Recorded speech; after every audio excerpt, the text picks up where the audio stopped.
ভারতের বিএসএফ এর প্রত্যক্ষ মদদেই কিন্তু তারা বাংলাদেশ সীমান্তে ঢুকে গেছে এবং বাংলাদেশ দখল করে নেওয়ার চেষ্টা করছে। এই মুহূর্তে তারা বাংলাদেশ সীমান্তে চলে এসে তারা পাথর নিক্ষেপ করছে এবং বিপুল বোমা মজুত করে রেখে তারা বোমা চালাচ্ছে।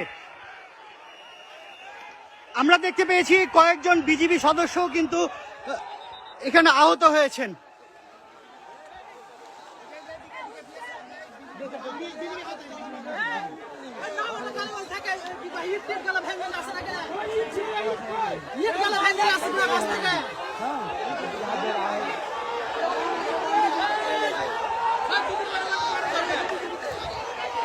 আমরা একটু আগে দেখেছি যে বিএসএফ এর মদদেই তারা এখানে হাত বোমা চার্জ করেছে এবং বেশ কয়েকটি হাত বোমা চার্জ করেছে। বিএসএফ এর পাশে দাঁড়িয়েই তারা ইট চালাচ্ছে, কিন্তু তারা কোনো প্রকারেও কিন্তু কর্ণপাত করছে না এবং নিষেধ করছে না। তারা আসলে তাদের দেশের নাগরিকদেরকে সুড়সুড়ি দিচ্ছে এক কথায় বাংলাদেশের সাথে পায়ে পা বাঁধিয়ে ঝগড়া করার জন্য। এখন এই মুহূর্তে ওই জায়গাতে যারা ভারতে রয়েছে তারা বাংলাদেশের সীমান্তে রয়েছে এবং এই যে দেখেন তারা কিভাবে ইট চালাচ্ছে বাংলাদেশের ভিতরে ঢুকে।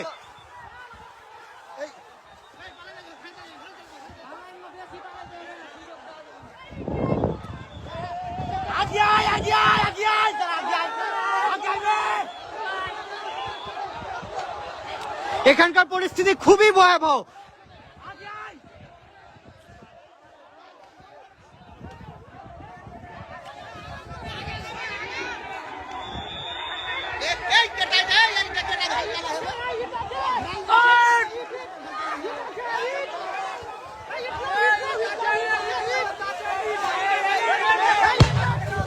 এই যে দেখুন আরো একটি বোমার আঘাতে বাংলাদেশকে তারা ক্ষত বিক্ষত করে দিচ্ছে। আসলে বাংলাদেশকে তারা দখল করে নিতে চায়, কিন্তু এখানে বিজিবি যেভাবে ভারতের নাগরিকদেরকে প্রত্যক্ষভাবে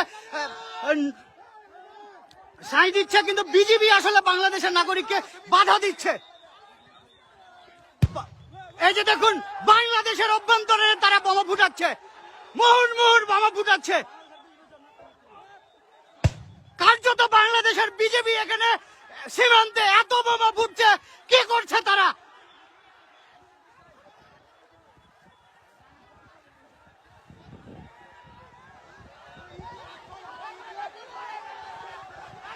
বাংলাদেশের অভ্যন্তরে আসার পরেও বিএসএফ গুলি কিন্তু ছাড়ছে না, কিন্তু তারা তাদের নাগরিকদেরকে দিয়ে মুহুর্মুহুর বোমা ফুটাচ্ছে।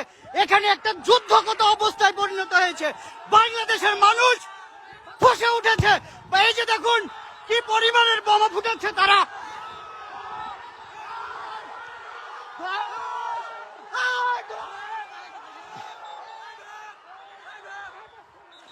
সীমান্তে একটা যুদ্ধ অবস্থা চলছে। ভারত বাংলাদেশকে দখল করে নিতে চায়, এটি তার প্রমাণ।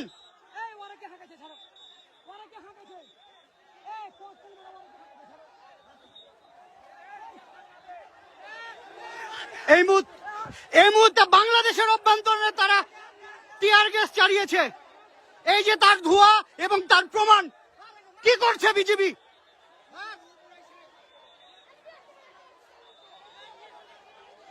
কার্যত এই জায়গাটা একটা যুদ্ধরত অবস্থার জায়গায় পড়েছে। বাংলাদেশকে তারা দখল করে নিতে চায়।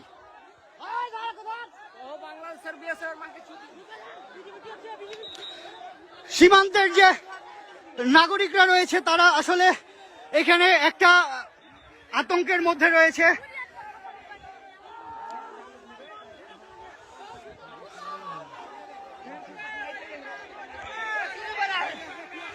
ভারতের বিএসএফ এর পক্ষাত্য মদদেই কিন্তু তারা সীমান্তে এভাবে বোমাবাজি করছে এবং বাংলাদেশকে চোখ রাঙানি দেখাচ্ছে যে বাংলাদেশ তারা যে কোনো মুহূর্তে দখল করে নিতে চায়। কিন্তু বাংলাদেশের প্রতিটা মানুষ তাদের পাশে আছে, বিজিবির পাশে আছে এবং বাংলাদেশকে ভারতের কখনোই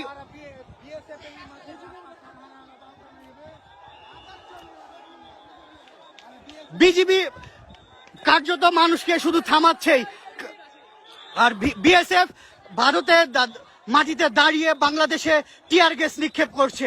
আসলে এটা আসলে কেন চুপচাপ আছে সেটাই বুঝতে পারছি না।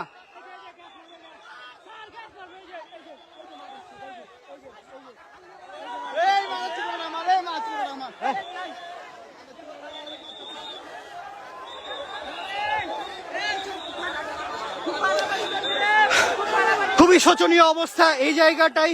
কার্যরত যুদ্ধ অবস্থা চলছে দুই দেশের মধ্যে। একটু পরপরই কিন্তু ভারতের নাগরিকরা বাংলাদেশে ঢুকে বোমা ফাটাচ্ছে এবং বাংলাদেশের নাগরিকরা কার্যত তাদের দেখা ছাড়া আর কিছুই করার নাই, এমন অবস্থা তৈরি হয়েছে।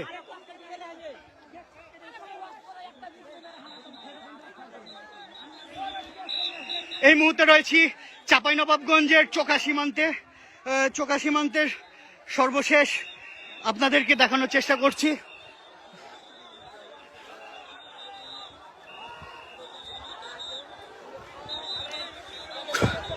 খুবই উত্তেজনাপূর্ণ একটা অবস্থা সৃষ্টি হয়েছে এখানে।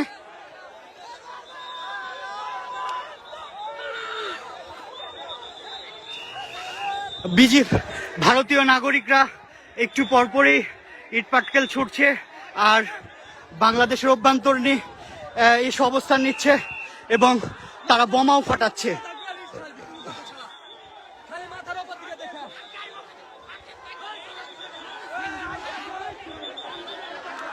আসলে মূলত এই জায়গাতে গত কয়েকদিন ধরেই কিন্তু যে উত্তেজনা তৈরি হয়েছিল তারই অংশ হিসাবে আজকেও সকাল থেকে সীমান্তে আবার উত্তেজনা তৈরি হয়।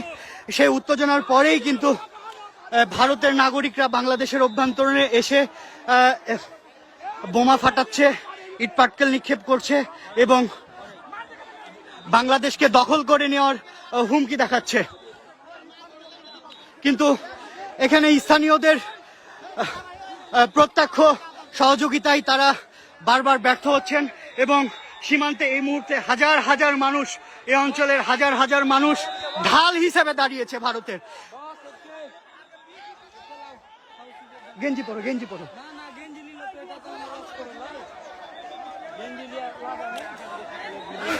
বিজিবির সাথেই সীমান্তে মানুষ কিন্তু বাংলাদেশকে পাহারা দিচ্ছে। যে বাংলাদেশ ভারত দখল করে নিতে চাচ্ছে সে বাংলাদেশকেই কিন্তু তারা পাহারা দিচ্ছে। তারা বারবারই সুড়সুড়ি দিচ্ছে যে বাংলাদেশ তাদের সাথে ঝগড়া করবে, কিন্তু বাংলাদেশের মানুষ অত্যন্ত ভদ্রভাবে এবং খুব সাহসিকতার সাথেই তাদেরকে মোকাবেলা করছে সীমান্তে অবস্থান করে। এই মুহূর্তে রয়েছি আমি চাঁপাইনবাবগঞ্জের শিখগঞ্জ উপজেলার চোকা সীমান্তে। কয়েকদিন আগেই কিন্তু এখানে বিজিবি এবং বিএসএফ এর মধ্যে একটা উত্তেজনা তৈরি হয়। তখনও কিন্তু এই অঞ্চলের সাধারণ মানুষ এখানে বিজিবির সাথে ঢাল হিসেবে দাঁড়িয়েছিল ভারতের বিপক্ষে। আজকেও তারা আসলে কোন সাহসে বাংলাদেশের অভ্যন্তরে এসে যে ককটেলবাজি বোমাবাজি করে, আসলে সেটিই কিন্তু একটি আন্তর্জাতিক সীমানা রেখার যে আইন রয়েছে সেটি পরিপন্থী এবং কার্যত বিএসএফ এর প্রত্যক্ষ মদদেই কিন্তু এটি করছে তারা।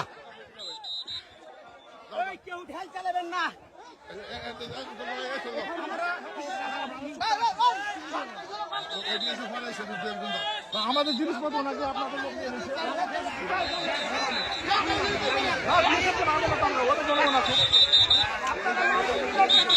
সীমান্তের দুই পাশেই একটা উত্তেজনাকর পরিস্থিতি তৈরি হয়েছে।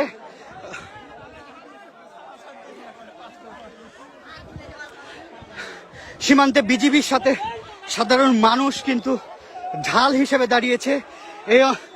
এই সীমান্তের এই জায়গাটি যেন কোনো মতেই বিএসএফ দখল করে নিতে না পারে।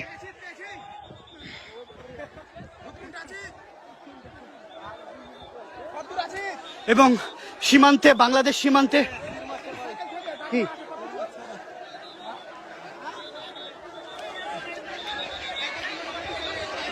একটা উত্তেজনাকর পরিস্থিতি তৈরি হয়েছে। আসলে হাজার হাজার মানুষ এই অত্র অঞ্চলের যত যুবক বৃদ্ধ যারা ছিল সবাই কিন্তু এই সীমান্তে এসে জড়ো হয়েছে। ভারত